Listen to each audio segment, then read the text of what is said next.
Hello les guys, j'espère que vous allez bien. On se retrouve dans un nouvel épisode de Upgrade tes relations, le podcast qui t'apprend à gérer et t'épanouir dans tes relations amicales, familiales et professionnelles.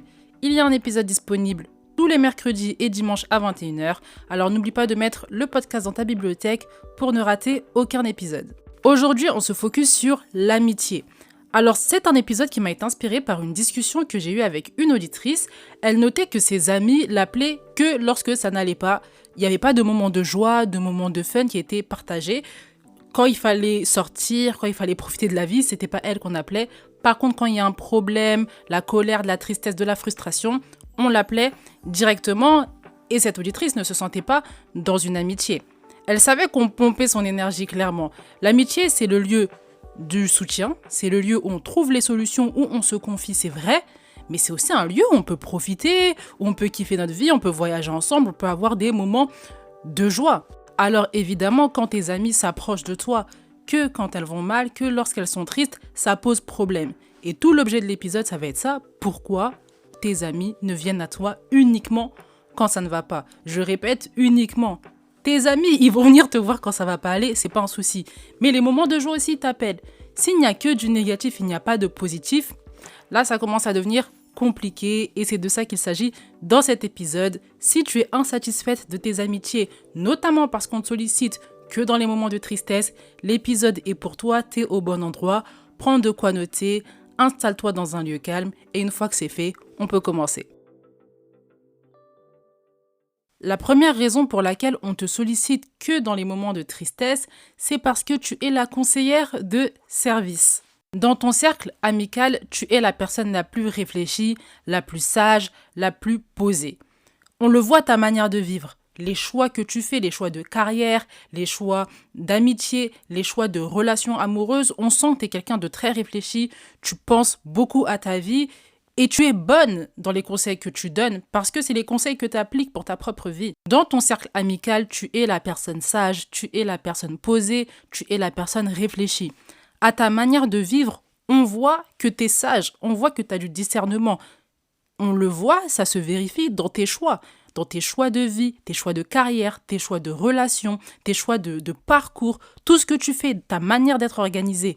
On sent que tu es quelqu'un de très sage, tu as une vision, tu es réfléchi, tu es posé. Et c'est pour ça qu'on te sollicite, c'est pour ça que tu attires les gens à toi et c'est pour ça que tout le monde veut avoir tes conseils. J'ai envie de commencer par là parce que le premier réflexe qu'on a quand on abuse de nous, c'est de nous dire que notre qualité, on la met à la poubelle.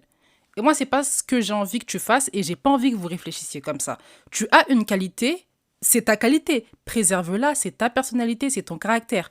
Il faut pas en abuser. Il faut avoir des limites même avec nos qualités. On peut faire preuve de générosité, mais une générosité contrôlée.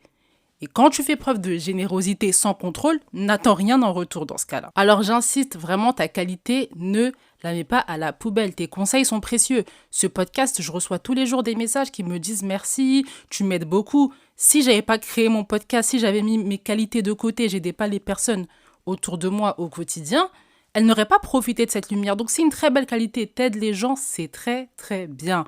Mais il ne s'agit pas d'être une conseillère de service. Qu'est-ce que je veux dire par conseillère de service ? Une conseillère de service, c'est une personne qui est tout le temps disponible pour répéter les mêmes conseils, pour donner des conseils incessamment. Tu te montres disponible que pour ça. Et lorsqu'on te sollicite, tu es tout le temps disponible. Il y a une surdisponibilité. Quand je parle de disponibilité, c'est pas nécessairement au niveau du temps, mais tu es toujours disponible au niveau de ton énergie à donner des conseils. Des fois, dis je sais pas.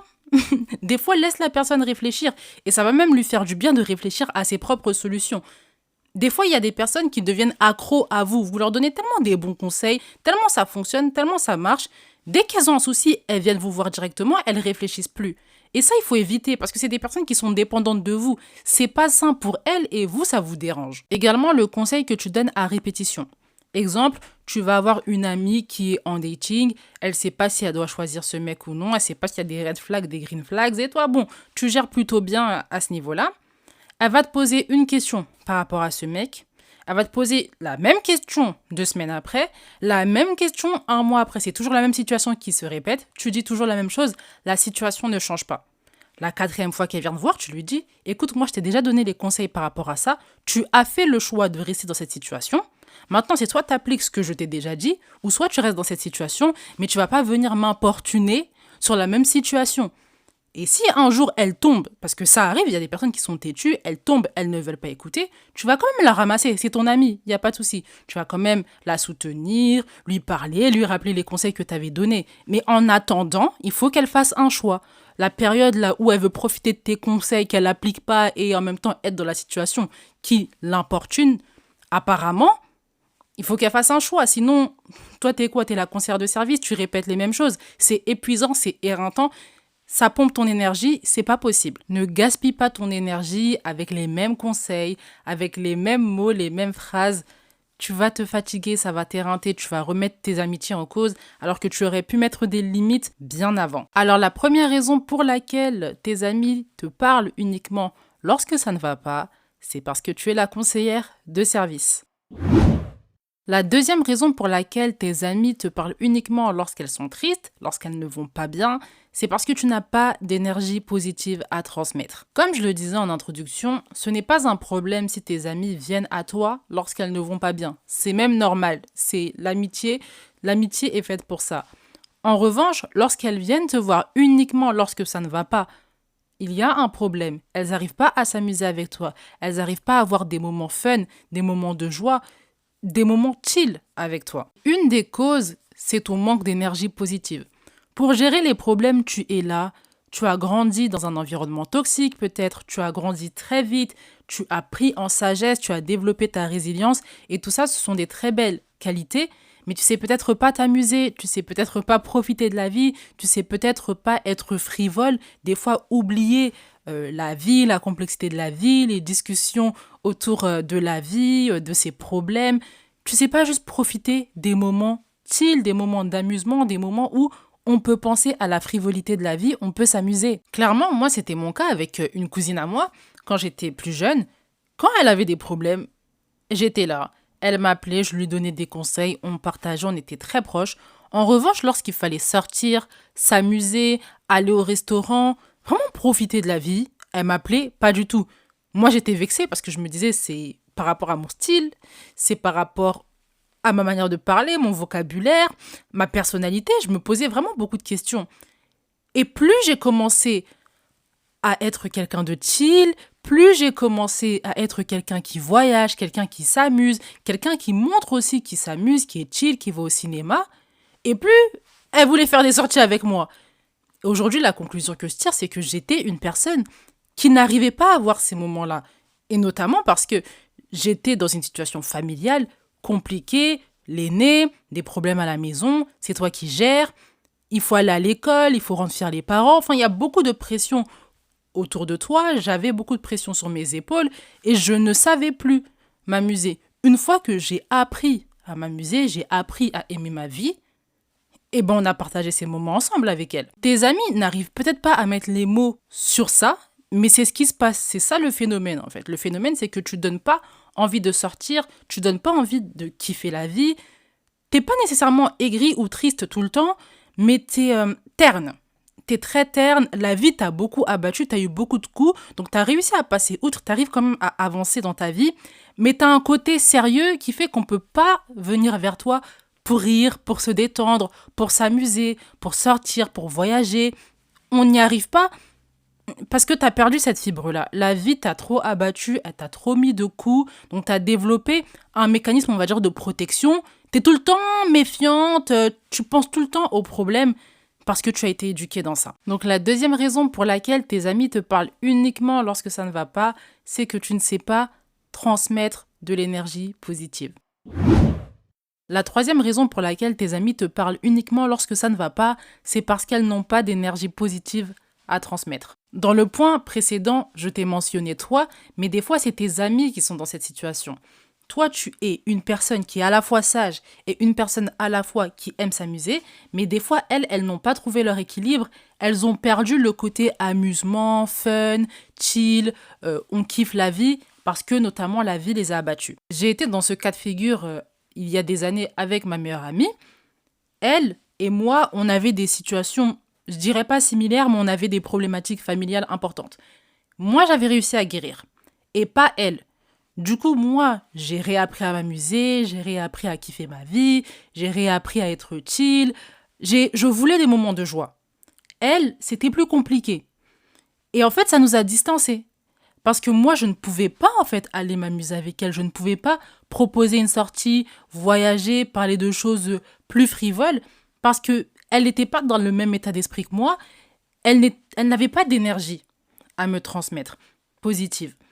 Et c'était pas de sa faute. Elle était juste dans une situation où c'était hyper compliqué. Je pense que même moi, si j'étais dans cette situation familiale, je n'aurais pas réussi à donner de l'énergie positive. Mais du coup, ça nous a distancés. Et j'allais vers elle que pour parler de mes traumas, effectivement. Mais lorsqu'il fallait m'amuser, lorsqu'il fallait profiter, je la sollicitais pas. Et peut-être que elle s'est dit aussi, mais pourquoi on vient me voir que lorsque ça va pas? Parce que tu n'as pas d'énergie positive à transmettre. Mais là, dans ma position à moi, c'était mon amie qui n'avait pas d'énergie positive à me donner.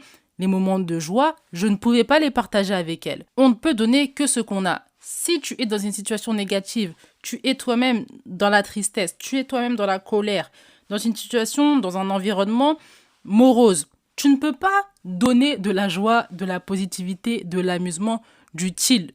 Tu ne peux pas. Il faut d'abord que tu t'apportes cette joie, que tu t'apportes cette vibe d'abusement, que tu t'apportes cette vibe d'amour, de paix, de joie pour pouvoir la donner aux autres. On ne donne que ce qu'on a. On a aussi les trauma bonds. Tu te lis d'amitié avec quelqu'un parce que tu as les mêmes traumas qu'elle. Toutes les deux, vous avez vécu des violences qui venaient de vos parents, vous avez été abusés sexuellement par exemple, vous avez une histoire qui vous rapproche. Si vous guérissez au même moment, ça va. Si vous guérissez pas tout court, ça va aussi parce que vous êtes dans la même position. Mais quand il y en a une des deux qui arrive à sortir du trou noir, ça devient plus compliqué parce que vous êtes liés que par ça. Vous n'êtes pas dans une amitié avec des moments de joie, vous n'êtes pas dans une amitié avec de l'amusement. Vous êtes dans une amitié qui repose sur vos traumas. Une fois que les traumas ne deviennent plus l'objet principal de l'amitié, l'amitié n'a plus sa place, elle n'existe plus. Personnellement, ce qui a sauvé ma meilleure amitié jusqu'à aujourd'hui, c'est qu'on n'était pas dans cette dynamique de trauma bond. On a eu des moments de joie, on a eu des moments de fun et on s'est liés parce qu'on avait des passions communes, on s'est liés parce qu'on avait des intérêts communs. On s'est pas liés par rapport à nos histoires. Avec le temps, on s'est rendu compte qu'on avait des dynamiques familiales compliquées, différentes mais difficiles. Mais c'était pas l'objet de notre relation dès le début. Si ça avait commencé comme ça, le moment où j'avais guéri, je serais plus jamais repartie lui parler parce qu'on n'avait rien à se dire, on n'aurait eu rien à se dire. Clairement. Et peut-être que toi, tu es dans une amitié trauma. Tu es dans un trauma bond. Alors évidemment, quand tu évolues, quand tu arrives à guérir, quand tu as travaillé sur toi, tu as consulté un psychologue, un thérapeute, tu as travaillé sur toi, tu as réussi à guérir. La personne qui est à côté de toi, qui n'a pas réussi à guérir, votre lien, il devient problématique. Vous n'avez plus rien à vous dire. Vous ne savez pas aussi créer de la joie, créer de l'amusement. Déjà parce que l'autre est dans une mauvaise situation.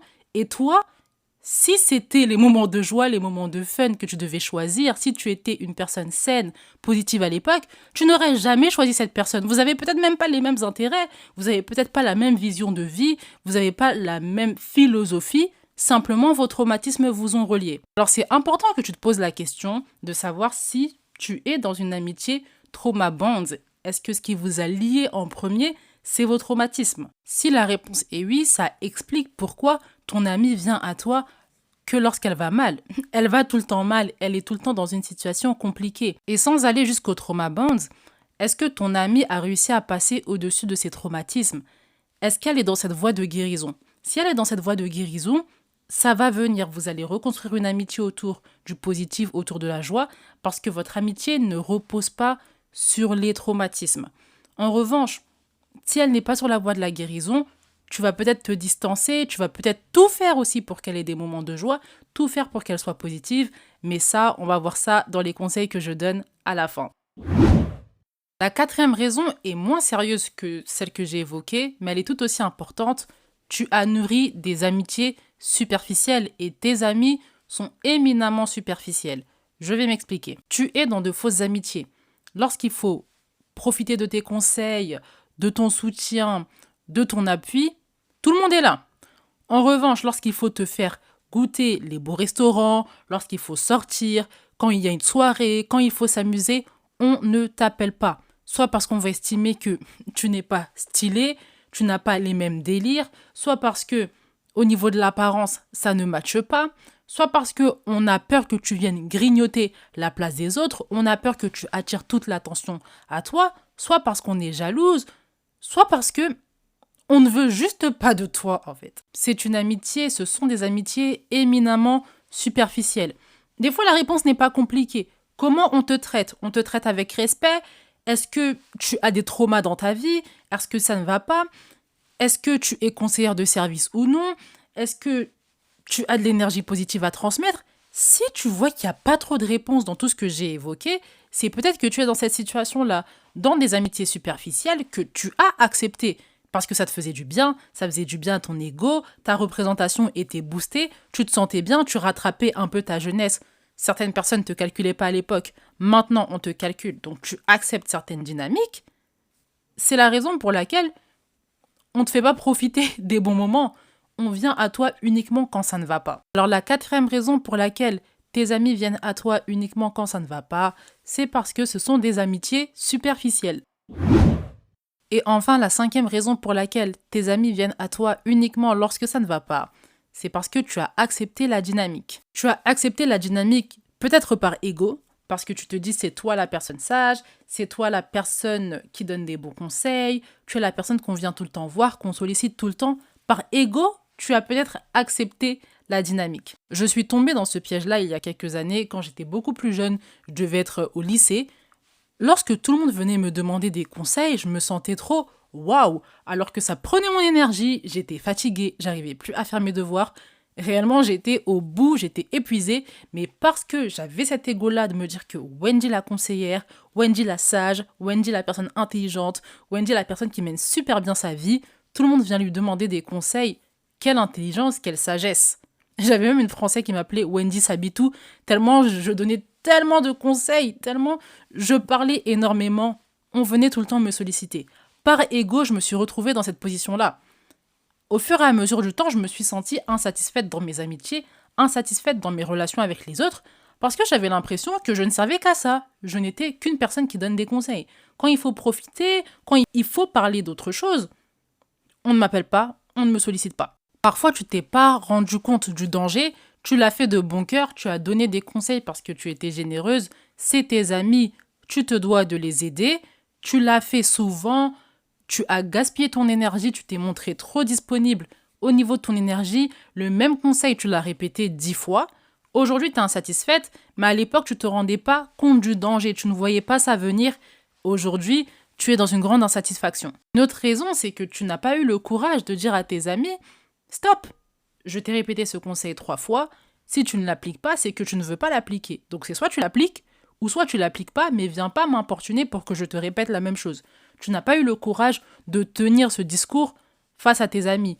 Tu étais déjà insatisfaite, tu te sentais déjà pas bien, mais tu n'as pas eu l'audace de tenir ce discours et tu n'as pas eu l'audace aussi de leur dire « J'ai envie qu'on ait des moments de joie, j'ai envie qu'on profite, je n'ai pas tout le temps envie qu'on parle de vos problèmes, de mes problèmes, de la tristesse et de la négativité. » Alors la cinquième raison pour laquelle tes amis te parlent uniquement lorsque ça ne va pas, c'est que tu as accepté la dynamique. À aucun moment tu t'es opposé à cette dynamique et tu as montré ta volonté de passer à autre chose, de créer une amitié différente. L'épisode va suivre son cours, mais avant ça, je t'invite à mettre les étoiles si l'épisode te plaît et à mettre en commentaire la raison qui te touche le plus. Pourquoi tes amis viennent à toi uniquement lorsque ça ne va pas? Mets-moi le commentaire sur Spotify. Une fois que c'est fait, on peut poursuivre. Alors maintenant, comment faire pour que ça change? La première chose, c'est de devenir une personne positive pour soi-même. Tout commence par toi. Tu veux une dynamique dans tes relations amicales? Vérifie déjà que tu as les caractéristiques de la dynamique que tu veux imposer. Tu veux de la joie, tu veux de la positivité. Est-ce que tu es une personne positive? Est-ce que tu nourris l'énergie de la positivité dans ta vie? Est-ce que tu prends du temps pour tes passions? Est-ce que tu prends du temps pour faire ce que tu aimes? Est-ce que tu prends du temps pour nourrir ta vision des choses, ta philosophie de vie? Est-ce que tu prends soin de toi? Prends soin de ta santé mentale, de ta santé physique? Est-ce que tu prends soin de ton apparence? Est-ce que tu as des moments où tu sens que tu es la star dans ta vie, tu es la star, tu es le personnage principal de ta vie. Est-ce que c'est le cas? Si la réponse est non, il va falloir t'activer. Si tu aimes regarder du basket, regarde du basket. Si tu aimes faire du sport, fais du sport. Si tu aimes lire, prends du temps pour lire. Fais ce que t'aimes un maximum. Cultive la positivité. Tu es face à une situation compliquée. Au lieu de le voir avec tes yeux négatifs, vois-le comme une leçon de vie. C'est une leçon de vie, c'est une épreuve. Je vais réussir à passer cette épreuve. Toute épreuve a une fin. Tout est éphémère. Alors ça aussi, c'est éphémère. Cette situation problématique est éphémère, ça va passer. Vois-le avec des yeux positifs. Toutes les situations difficiles que tu vis, toutes les épreuves, toutes les paroles négatives aussi que tu prononces, transforme-les en paroles positives.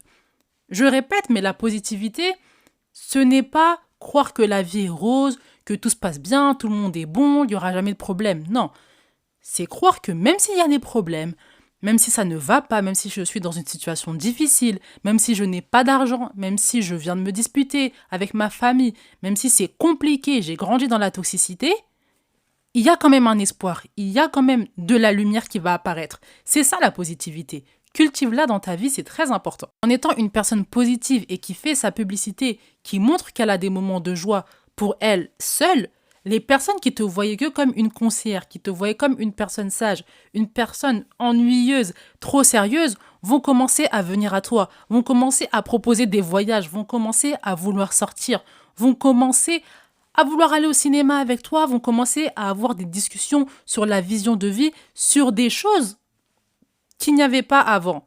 Pourquoi? Parce que tu t'es transformé. La deuxième clé pour changer les dynamiques dans tes relations amicales, c'est d'être la personne qui transmet les moments de joie. Tes amis peuvent être dans des situations difficiles.